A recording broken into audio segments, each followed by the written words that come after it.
Citoyens en colère contre partis politiques en jachère, les petites listes cassent leur tirelire et se lancent à l'assaut du Parlement européen.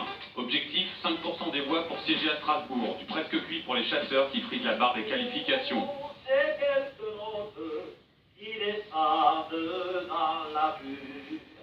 Avec 1% des voix, ça pédale toujours dans la choucroute pour le vert Antoine Vechter et son mouvement écologique indépendant que les sondages annoncent biodégradable.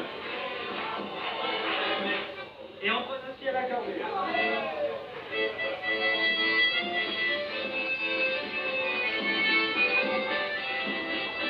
Sans fanfare, mais avec des idées, l'ancien rocardien Pierre Larouturou poursuit sa noble cause, le combat pour l'emploi.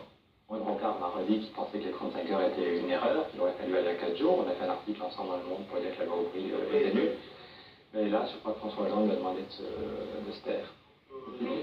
Poil à gratter des partis traditionnels, le porte-drapeau de la semaine de 4 jours ne chôme pas et veut mettre le gouvernement au travail. On est content parce que le chômage a baissé de 0,2% le mois dernier.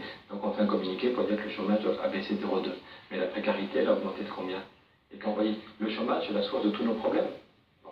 Donc les 35 heures, c'est un flop, ça ne crée pas d'emploi, il y a beaucoup trop d'heures sup, beaucoup trop de flexibilité, on voit bien que ça ne crée pas d'emploi. Alors que la semaine de 4 jours, ça marche déjà dans 300 entreprises, on passe à 4 jours, on bloque les salaires, on perd 1 ou 2%, et ça a créé déjà des milliers d'emplois. La précarité, c'est aussi l'ennemi public numéro 1 de la Martinique qui compte près de 30% de chômeurs. Joseph Josse aborde le continent pour défendre les couleurs de son île. D'autres pays européens sont entrés dans l'Europe avec leurs régions. Je pense à l'Allemagne, je pense à l'Italie, je pense à l'Espagne, je pense à l'Angleterre. Et on fait admettre à l'Europe qu'il y a une perspective de développement qui prenne en compte la particularité de leur région. Et nous souhaitons qu'il en soit de même pour la France qui entre dans l'Europe en faisant reconnaître ces régions. Pas de régionalisme, mais de l'universalisme pour le cyberparti de Christian Cotten, soutenu avec chemise et pantalon par l'inusable Rika Zaraï. Nous rassemblons citoyens, nous rassemblons tous ceux qui veulent créer un monde plus juste. Bon, je recommence.